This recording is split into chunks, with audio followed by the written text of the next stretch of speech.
personally, I propose that we say that 2022 started in February because I don't know what that was. I don't know what that was. Please, baby, don't you want to come excite me? Sink your teeth into it, don't tread lightly. I'm dripping wet, you know it's Yeah, exactly. January was a flaming hot, not a flaming hot Cheeto, flaming hot turd. All right. 2021, January, like, those were the kinds of turds that you take after you eat some really hot and fucking spicy food, sis. And we need to change. We need to change. If you're looking for a change, make sure that you go to patreon.com/AdrianExpression and check out my new podcast that I put up there called, what I called it Sam's Club, Uncle Sam and Sam Levinson. Sam's Club, Uncle Sam and Sam Levinson, bitch. We got into a lot of topics. As usual, I discussed everything the patrons wanted me to. So go check it out. Let me know what you think. It was a fun episode. It was a fun episode. Now, speaking of something fun, I wanted to start this video out with something fun, something entertaining. So Quinta, the iconic actress, writer, showrunner, that is on top of the world right now with Abbott Elementary, she was on Jimmy Kimmel, and I thought that this moment was really cute. Quinta shared that she named the show Abbott Elementary after her 6th grade teacher, Miss Abbott. Now, when Jimmy revealed that they actually called Miss Abbott into the show, like, he asked her, like, when's the last time you spoke to Miss Abbott? She's like, oh, it's been so long. So when they revealed that they called her in, you can see Quinta here, she's like crying tears, so just like, she was so shocked. And she was just, Miss Abbott was talking about how she was just an amazing student and very driven and how she's grown out of her shell. So I just thought that was a really sweet moment. And here's like a young picture of Quinta with her teachers. It's like so cute. I was like, okay. I was like, yeah, perfect way to get some smiles and start out the video because, yeah, it's about to be some mess. It's about to be some mess. Something else that I thought was cool was this. Viola Davis, my queen. My queen. She tweeted this out. She said, I'm deeply honored and excited to bring this incredible story of these badass female warriors to life. Get ready for The Woman King exclusively in movie theaters this fall. So I think it's coming out in September. I personally am looking at these pictures and I do not want to get on Viola Davis' bad side. Can you imagine her swinging this machete in my motherfucking face? Like absolutely not.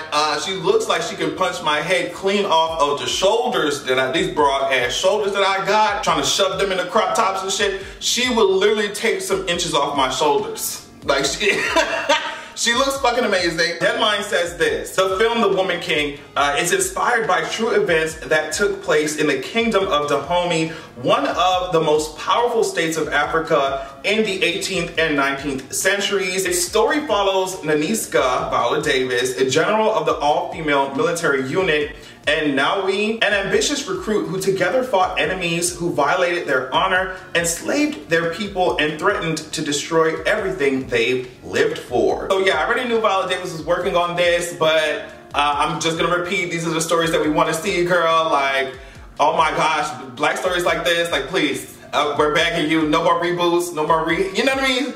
Prequel, sequel, like this, we're so over this shit. This is what we're trying to see. This is the good shit that we're trying to see. I feel like just because I'm curious, I want to do more research on the actual nation that they're doing this movie about. It's Viola Davis, huh? Put some respect on her motherfucking name, bitch, and an afro. So it's apparently official. They did this whole thing in People magazine. Damn, one of my patrons said it, and I feel like it just encompasses what I'm sure the Navy feels at this time. They said Rihanna has officially, what did they say? They said Rihanna has officially reproduced asexually by literally splitting her own cell. I'm sure that's what the Navy, I'm sure that's exactly how the Navy's feeling. It's just like, okay, we happy for you and the baby. You and the baby, the grandmama's the baby. We happy for you. Oh my God, speaking of Jocelyn, I was gonna say the shit, but bitch, I just brought it up. Speaking of Jocelyn, Jocelyn actually congratulated Rihanna on her pregnancy and then said, hey, she was just saying, hey, my twin is pregnant or some shit like that. Let me make sure that's what she said. Yeah, she said, stop, my twin is a mother, congratulations. I thought that shit was so funny because somebody put this shit on Twitter. Anyway, yes, we're happy. Like I said, we're happy specifically for Rihanna and the child. That's all I'm gonna say, and you can draw your own conclusions on that. Also, since I guess we're using this time to roast some men, really quickly, I'm not going to talk too much about it, but I saw, especially in light of the whole Janet Jackson documentary, and also this, where she posted on her Instagram, she said, "I have no energy for hate. I either love you, wish you well, or hope you heal." She was essentially saying like, girl, me and Justin, we fine. Like, Justin Timberlake, we good. Like, y'all need to stop dragging. And all the Janet fans were just like, that sounds really wonderful. This sounds great for you. That you, Janet, have evolved. That you have grown. That you have matured. That you're trying to be the bigger person. But as for us, the Janet fans were just like, girl, it's still fuck Justin Timberlake every day of the week. I was just like, girl, this is so funny. It reminds me of when Beyonce said, "Hey girls, can y'all calm down? Y'all doing a little too much," and the Beehive told her to mind her business. So yeah, I mean, I don't know what Janet expected. That's really cute, that's really nice. You got a whole army behind you, Janet. Like, girl, they are not gonna be forgiving Justin Timberlake. I don't know what, it don't matter how many cute little messages or shit that you, after that, first of all, that man that did so much shit to, like, Britney, like, it's just, girl, like I said, I don't know what she thought was gonna happen. Then Janet fans looked at her and was just like, that's good for you. That's good for you, baby. Like Norma say. Oh, that's good for you, baby. So I'm reporting this on the second day of Black History Month, but on the first day, there were literal bomb threats going out to HBCUs, dozens of them actually, multiple, and this has been going on apparently since January, like early January. So, but I think it's like reaching a peak right now. Some of the universities was Howard University, Kentucky State University, Mississippi Valley State University, Jackson State University, the list goes on and on. But I was just like, that's why I tweeted, I was like, of course, it's so American that during Black History Month, a lot of the HBCUs are over here getting dressed. Of course, that's very American. I'm proud to be an American. Where at least I know that if I don't die of fucking COVID, I'm gonna get my ass ran over by a goddamn pickup truck with a Confederate flag hanging out the back of it. Bitch, get me out of here. But all jokes aside, a lot of HBCUs had to, you know, pause some shit or stop classes, all types of investigations. The White House FBI is aware of it. I think FBI made a statement about it as well. So yeah, just be aware. Those of you who are on campus, please be safe. This shit is wild as hell, especially if you're running around here with watermelon chomping ass skin, you know what I mean? If you're a watermelon chomper, you better be careful on these campuses, baby. They are not playing with our monkey asses! Bitch, your ass. But yeah, all jokes aside, because like I said, you have to literally laugh to keep from crying in this bitch. Like, that's what I realized. So I'm gonna continue to joke, but like all jokes aside, please y'all, please be safe. Now, I wasn't gonna talk about it, but the Mercedes Johnson, sweetie, you have gone down in internet history. I feel so sorry for you, girl. But, I mean, you set yourself up for this, girl. You set yourself up. Mercedes Johnson recently posted this shit and she got dragged all across the internet. I mean, they said that even LinkedIn was dragging. And you know it's really bad when LinkedIn starts dragging, when you have to lock down your LinkedIn account. Baby, it's over for you. It's over. So this is what Mercedes said. Now, I don't really feel bad saying her name like this because it's all over the internet already. So she posted this bragging saying that I just offered a candidate $85,000 for a job that had a budget for $130,000. I offered her that because that's what she asked for, and I personally don't have the bandwidth to give lessons on salary negotiation. Here's the lesson: always ask for the salary you want or deserve, no matter how large you think it might be. You never know how much money a company has to work with. And you know, while that last paragraph might be true, a lot of people drag the shit out of her because, like, especially as a black woman or a black person, period, you should know how that shit works and how underpaying people works based off of race and gender, all that shit. Like, you should know that shit, and then you get into a position where you could clearly help to fix the issue, and you just perpetuate it. This is how I feel about some of y'all faves when they go into politics and all this shit. When they come and talk about, yeah, girl, I'm gonna defeat the system, just to become a fucking oppressing part of that shit.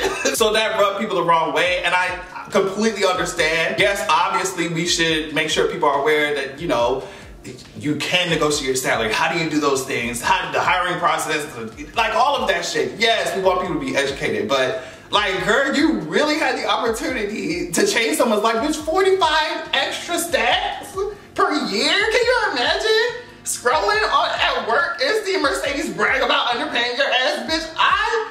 Girl, see me me on lunch break. And I'm not gonna clock back in until you give me my coin. Like, what are you talking about? I don't like that shit. I don't like that shit. That's changed your fucking life kind of coin, and you just didn't give it to Miss Mamas or whoever because they didn't ask for it. Coming onto social media with this fake superiority ass attitude only to get dragged. Like, only to get dragged. I often wonder if, like, the people who think like Mercedes, I wonder how the structures of their company work. It's like, okay, are you, like people like Mercedes, like, are you getting underpaid to underpay other people? And then if the company has that allotted, what, $130,000 allotted, why don't you just fucking give it to the candidate?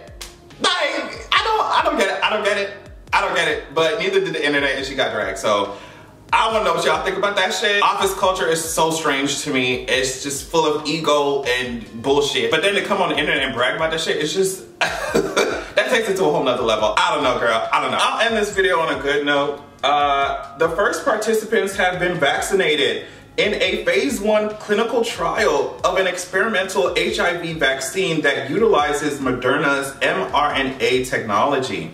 So that's really cool. I just hope that with Moderna, you know, these big companies, especially in light of the issues that we've been having in this field, I just hope that this shit is accessible. If, you know, if the trials are a success and everything's good to go, I just hope that this vaccine is accessible. Like, because it don't make no sense to spend your time developing some shit and can't nobody get the shit, okay? But yeah, that is just so wild to see how far medicine, science, and all that shit has come.